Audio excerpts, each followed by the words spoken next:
بسم اللہ الرحمن الرحیم۔ اللہ کے نام سے شروع کرتا ہوں جو بہت ہی مہربان ہمیشہ رحم فرمانے والا ہے۔ سورہ آل عمران آیت نمبر 55۔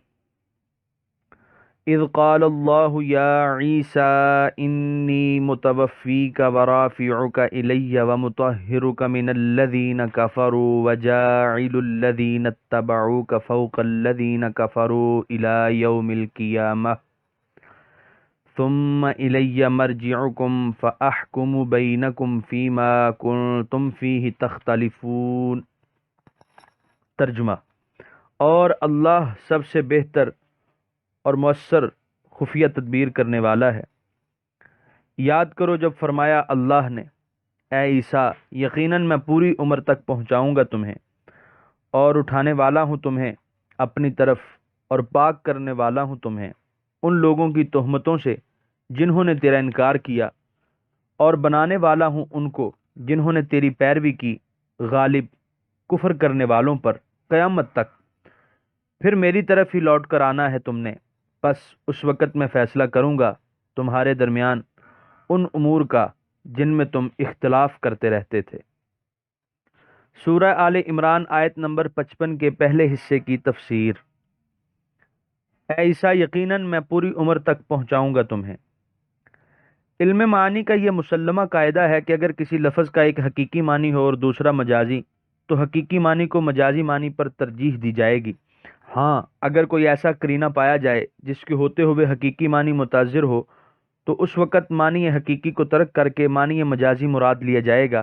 لیکن اگر ایسے قوی قرائن موجود ہوں جو حقیقی معنی مراد لینے کے لیے ہی مؤید ہوں، تو اس حالت میں حقیقی معنی کو ترک کر کے مجازی معنی مراد لینے پر اصرار کرنا تو الٹی گنگا بہانے کے مترادف ہے۔ اب آپ لفظ توفی کے معنی پر غور فرمائیے۔ تاج العروج میں لفظ وفی کی تحقیق کرتے ہوئے لکھتے ہیں، وَتَوَفَّاهُ أَيْ لَمْ يَدَعْ مِنْهُ شَيْئًا، یعنی پورے کا پورا لے لیا اور اس سے کوئی چیز باقی نہیں رہنے دی۔ امام ابو عبداللہ القرطبی الجامع الاحکام القرآن میں لکھتے ہیں، توفیت مالی من فلال ای قبضتہ، یعنی میں نے اس سے سارا مال واپس لے لیا۔ یہ تو ہے لفظ توفی کا حقیقی معنی۔ ہاں، یہ موت کے معنی میں بھی مستعمل ہوتا ہے، لیکن یہ اس کا مجازی معنی ہے، جیسے صاحب تاج العروج نے لکھا ہے۔ اب آپ خود فیصلہ فرما لیں کہ ایک لفظ کا حقیقی معنی ترک کر کے بغیر قرینے کے اس سے مجازی معنی اخذ کرنے پر اصرار کرنا اس لفظ کے ساتھ کتنی بے جا زیادتی ہے۔ اور یہاں صرف اتنا ہی نہیں کہ مجازی معنی لینے کا کوئی قرینہ موجود نہیں، بلکہ ایسے قوی قرائن موجود ہیں جو اس لفظ کے حقیقی معنی لیے جانے پر دلالت کرتے ہیں۔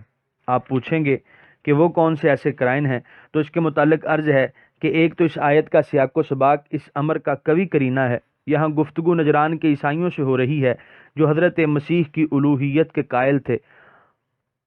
مقصد کلام ہے اس بات توحید باری اور بطلان الوہیت مسیح۔ اگر حضرت عیسیٰ علیہ السلام مر چکے ہوتے تو کتنی صاف بات تھی کہ نجران کے عیسائیوں سے کہہ دیا جاتا کہ جن کو تم خدا مانتے ہو وہ تو مر چکے ہیں، اور جو مر جائے کیا وہ بھی کہیں خدا بن سکتا ہے؟ لیکن قرآن کا اس اسلوب کو اختیار نہ کرنا بلکہ اس انداز کو اپنانا اس بات کی واضح دلیل ہے کہ قرآن کی آیت کا مدعا حضرت عیسیٰ علیہ السلام کی موت کو بیان کرنا نہیں۔ دوسرا واضح قرینہ حضور علیہ السلام کا یہ ارشاد گرامی ہے، قال الحسن قال رسول اللہ صلی اللہ تعالی علیہ وآلہ وسلم للیہودی ان عیسیٰ لم یمت وانہ راجع الیکم قبل یوم القیامہ۔ رسول اللہ صلی اللہ علیہ وسلم نے یہود کو فرمایا کہ عیسیٰ علیہ السلام مرے نہیں اور قیامت سے پہلے وہ تمہاری طرف لوٹ کر آئیں گے۔ ان تصریحات کی موجودگی میں حقیقی معنی چھوڑ کر مجازی معنی مراد نہیں ہو سکتا، اس لیے جمہور مفسرین اس حقیقی معنی کو مد نظر رکھتے ہوئے لکھتے ہیں، متوفی کا ای مستوفی اجلک ومؤخرک الی اجلک المسمی عاصما ایاک عن قتلہم۔ بیضاوی۔ ترجمہ: اللہ تعالیٰ تمہیں اپنی قدرت سے مقررہ مدت تک زندہ رکھے گا اور تمہیں قتل سے بچائے گا۔ متوفی کا ای مستوفی اجلی کا معناہ انی عاصم کا، من ان یقتلک الکفار۔ کشاف امام ابن جریر لکھتے ہیں وَأَوْلَى هَذِهِ الْأَقْوَالِ بِالصِّحَّةِ عِنْدَنَا قَوْلُ مَنْ قَالَ مَعْنَى ذَلِكَ إِنِّي قَابِضُكَ مِنَ الْأَرْضِ وَرَافِعُكَ إِلَيَّ لِتَوَاتُرِ الْأَخْبَارِ عن رسول اللہ صلی اللہ تعالیٰ علیہ وآلہ وسلم، یعنی میرے نزدیک صحیح ترین قول یہ ہے کہ اے عیسیٰ میں تجھے زمین سے قبض کرنے والا ہوں اور اپنی طرف اٹھانے والا ہوں، کیونکہ حضور کریم صلی اللہ علیہ وسلم کی احادیث متواترہ سے یہی چیز ثابت ہے کہ آپ کو زندہ آسمان پر اٹھایا گیا۔ مزید وضاحت کے لیے سورہ نساء کی آیت 156 کا حاشیہ ملاحظہ ہو۔ سورہ آل عمران آیت نمبر 55 کے دوسرے حصے کی تفسیر۔ اور اٹھانے والا ہوں تمہیں اپنی طرف اور پاک کرنے والا ہوں تمہیں۔ یہود حضرت عیسیٰ علیہ السلام کی رسالت کو بھی تسلیم نہیں کرتے تھے، ان کو طرح طرح کی اذیتیں پہنچایا کرتے اور مزید برآں آپ پر اور آپ کی والدہ مائدہ حضرت مریم علیہ السلام پر گندے الزامات اور بہتان لگایا کرتے۔ اللہ تعالیٰ عیسیٰ علیہ السلام کو فرما رہے ہیں کہ تیرا دامن ان الزامات سے صاف کر دیا جائے گا، تیری پاکیزگی اور ماندین کی بدباطنی کا ساری دنیا مشاہدہ کرے گی۔ سورہ آل عمران آیت نمبر 55 کے تیسرے حصے کی تفسیر۔ بنانے والا ہوں ان کو جنہوں نے تیری پیروی کی، غالب کفر کرنے والوں پر قیامت تک، جو آپ کی نبوت اور رسالت کے قائل ہوں۔ سورہ آل عمران آیت نمبر 55 کے آخری حصے کی تفسیر۔ جو آپ کی نبوت کے منکر ہیں اور اپنے دلوں میں آپ کی عداوت رکھتے ہیں، یعنی یہود، اور اس فوقیت اور برتری سے مراد سیاسی برتری بھی ہے اور دلائل کی برتری بھی۔ سورہ آل عمران آیت نمبر 56۔ فَأَمَّا الَّذِينَ كَفَرُوا فَأُعَذِّبُهُمْ عَذَابًا شَدِيدًا فِي الدُّنْيَا وَالْآخِرَةِ وَمَا لَهُم مِّن نَّاصِرِينَ۔ ترجمہ، تو وہ جنہوں نے کفر کیا میں عذاب دوں گا انہیں سخت عذاب دنیا میں اور آخرت میں، اور نہیں ہوگا ان کے لیے کوئی مددگار۔ سورہ آل عمران آیت نمبر 57۔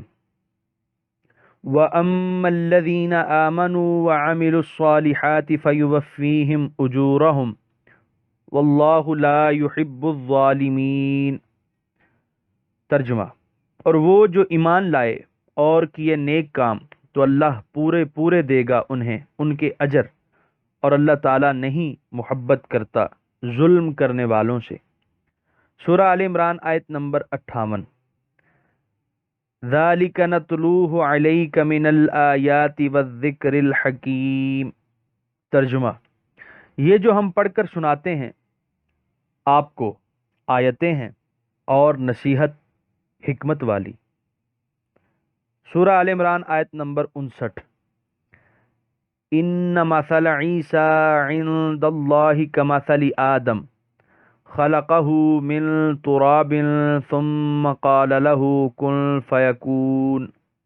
ترجمہ، بے شک مثال عیسیٰ علیہ السلام کی اللہ تعالیٰ کے نزدیک آدم علیہ السلام کی مانند ہے، بنایا اسے مٹی سے، پھر فرمایا اسے ہو جا تو وہ ہو گیا۔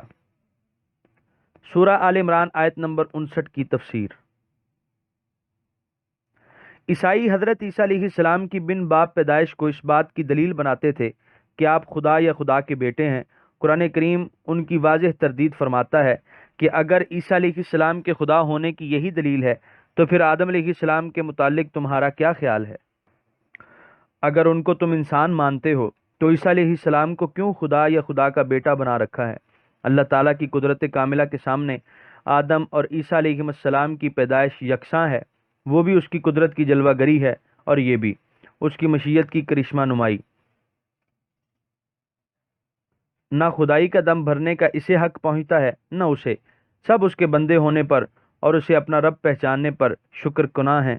عیسائیوں میں بھی کئی ایسے فرقے گزرے ہیں جو حضرت عیسیٰ علیہ السلام کو اللہ تعالیٰ کا بندہ یقین کرتے تھے اور ان کو نہ خدا مانتے تھے نہ خدا کا بیٹا۔ سورہ آل عمران آیت نمبر 60۔ الحق من ربک فلا تکن من الممترین۔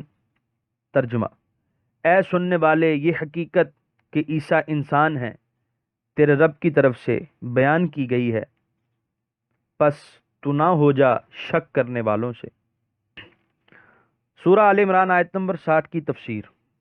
حضرت عیسیٰ علیہ السلام کی حقیقت یہود کی افتراء بازیوں، بہتان تراشی اور نصارہ کی مبالغہ آرائیوں میں گم ہو کر رہ گئی تھی۔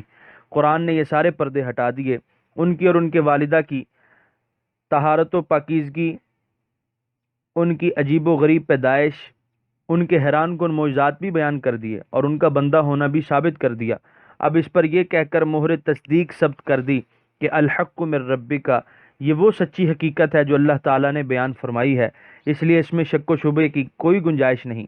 فلا تکن میں خطاب یا تو قرآن کے ہر پڑھنے سننے والے کو ہے، یا خطاب حضور کریم صلی اللہ علیہ وسلم کو ہے، اور مراد حضور صلی اللہ علیہ وسلم کی امت ہے، کیونکہ حضور صلی اللہ علیہ وسلم کی اپنی ذات شک و شبے سے بالا تر تھی۔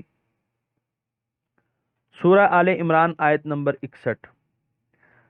فمن حاجك فيه من بعد ما جاءك من العلم فقل تعالوا ندع أبناءنا وأبناءكم ونساءنا ونساءكم وأنفسنا وأنفسكم ثم نبتهل فنجعل لعنة الله على الكاذبين۔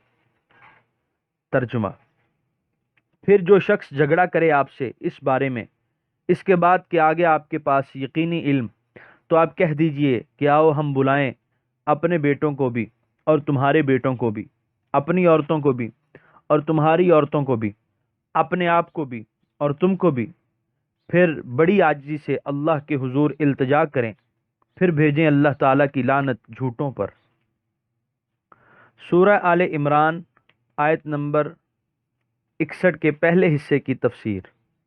بنی نجران کے وفد کے تمام شکوک اور شبہات کا قرآن حکیم نے تحقیقی جواب دے دیا اور ایسے واضح اور روشن دلائل پیش فرمائے جن کے بعد کسی طالب حق کے لیے انکار کی گنجائش نہ رہی۔ لیکن جب انہوں نے پھر بھی دعوت توحید کو قبول نہ کیا اور اپنے عقیدہ تثلیث پر اڑے رہے، تو ان معاندین پر حجت قائم کرنے کے لیے اللہ تعالیٰ نے اپنے رسول کو ان سے مباہلہ کرنے کا حکم دیا۔ مباہلہ کہتے ہیں فریقین نہایت عاجزی سے اللہ تعالیٰ کے دربار میں یہ دعا کریں کہ ان میں سے جو جھوٹا ہو اس پر اللہ تعالیٰ کی لعنت ہو۔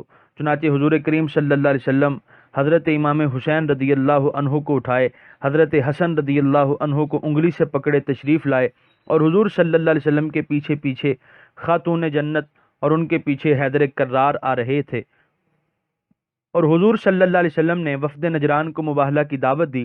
جب انہوں نے یہ نورانی چہرے دیکھے تو ان کے اسقف لاٹ پادری نے کہا کہ اگر تم نے ان سے مباہلہ کیا تو یاد رکھو تمہارا نام و نشان تک مٹ جائے گا۔ چنانچہ انہوں نے صلاح مشورے کے لیے مہلت طلب کی اور دوسرے روز مباہلہ کرنے سے انکار کر دیا اور جزیہ ادا کرنے کے لیے تیار ہو گئے اور صلح کر لی۔ یہ واقعہ 10 ہجری میں ہوا، جو حضور علیہ الصلوۃ والسلام کی نبوت اور اسلام کی صداقت اور عیسائیوں کے عقیدہ تثلیث کے بطلان کی ناقابل تردید دلیل ہے۔ اگر حضور کریم صلی اللہ علیہ وسلم کو اپنی نبوت کے متعلق ادنا سا بھی شک ہوتا تو بذات خود ان بزرگ اور عزیز ہستیوں کی معیت میں مباہلہ کے لیے میدان میں کیوں تشریف فرما ہوتے، اور اگر نصرانیوں کو اپنے عقیدے کی سچائی کا یقین ہوتا تو وہ کبھی مباہلہ کرنے سے باز نہ آتے۔ سورہ آل عمران آیت نمبر 61 کے دوسرے حصے کی تفسیر۔ بعض لوگوں نے یہاں یہ ثابت کرنے کی بیجا کوشش کی ہے کہ نبی کریم صلی اللہ علیہ وسلم کی صرف ایک صاحبزادی حضرت فاطمہ الزہرا رضی اللہ عنہا ہی تھیں، ورنہ دوسری صاحبزادیاں بھی اس روز مباہلے میں شرکت کرتیں۔ تو ان کی خدمت میں گزارش ہے، تاریخ کی تمام معتبر کتابوں، ناسخ التواریخ اور کافی وغیرہ میں موجود ہے کہ حضور صلی اللہ علیہ وسلم کی 4 صاحبزادیاں تھیں، اور اس روز خاتون جنت کا اکیلے تشریف لانا اس لیے تھا کہ باقی صاحبزادیاں انتقال فرما چکی تھیں۔ حضرت رقیہ نے 2 ہجری میں، حضرت زینب نے 8 ہجری میں اور حضرت ام کلثوم نے 9 ہجری میں انتقال فرمایا، اور یہ واقعہ 10 ہجری کا ہے۔ سورہ آل عمران آیت نمبر 61 کے بقیہ حصے کی تفسیر۔ اس لفظ سے بعض لوگوں نے حضرت علی کرم اللہ وجہہ الکریم کی خلافت بلا فصل پر استدلال کیا ہے۔ ان کا کہنا ہے کہ انفسنا سے مراد حضرت علی کرم اللہ وجہہ ہیں، جس سے ثابت ہوا کہ آپ نفس رسول ہیں، وہ آپ رسول جیسے ہیں۔ تو جب آپ حضور کریم صلی اللہ علیہ وسلم کے مساوی ہو گئے تو پھر آپ سے زیادہ خلافت کا حقدار اور کون ہو سکتا ہے؟ تو اس کے متعلق التماس ہے کہ حضرت علی کا شمار ابناء انا میں ہے، کیونکہ آپ نبی اکرم صلی اللہ علیہ وسلم کے داماد تھے اور داماد کو بیٹا کہا جاتا ہے، اور اگر انفسنا میں ہی شمار کریں تو عین نیت اور مساوات کہاں سے ثابت ہوئی؟ کیونکہ یہ لفظ تو ان لوگوں کے لیے بھی استعمال ہوتا ہے جو قریبی رشتہ دار یا دینی اور قومی بھائی ہوں، جیسے یخرجون انفسہم من دیارہم، وہ اپنے نفسوں کو یعنی اپنے قومی بھائیوں کو ان کے وطن سے نکال رہے ہیں۔ ولا تخرجون انفسکم من دیارکم، اپنے وطن سے اپنے نفسوں کو یعنی اپنے قومی بھائیوں کو نہ نکالنا۔ ثم انتم ہؤلاء تقتلون انفسکم، ان سب آیات میں ان کے علاوہ متعدد دیگر آیات میں انفس کا لفظ دینی اور قومی بھائیوں کے لیے استعمال ہوا ہے۔ سورہ آل عمران آیت نمبر 62، ان ھذا لہو القصص الحق وما من الہ الا اللہ وَإِنَّ اللَّهَ لَهُوَ الْعَزِيزُ الْحَكِيمُ۔ ترجمہ: بے شک یہی ہے واقعہ سچا اور نہیں کوئی معبود سوائے اللہ کے، اور بے شک اللہ ہی غالب ہے اور حکمت والا ہے۔ سورہ آل عمران آیت نمبر 62 کی تفسیر۔ ان حکایات اور تفصیلات کے بعد اس آیت میں ان سب کا حاصل بیان فرما دیا کہ اللہ تعالیٰ کے بغیر کوئی خدا اور معبود نہیں۔ جو کسی مخلوق کو خدا یا خدا کا بیٹا تسلیم کرتا ہے وہ راہ راست سے بھٹک گیا ہے۔ سورہ آل عمران آیت نمبر 63، فَإِن تَوَلَّوْا فَإِنَّ اللَّهَ عَلِيمٌ بِالْمُفْسِدِينَ۔ ترجمہ: پھر اگر وہ منہ پھیریں تو اللہ تعالیٰ خوب جاننے والا ہے فساد برپا کرنے والوں کو۔ یہاں پر تیسرے پارے کا 14واں رکوع مکمل ہوا۔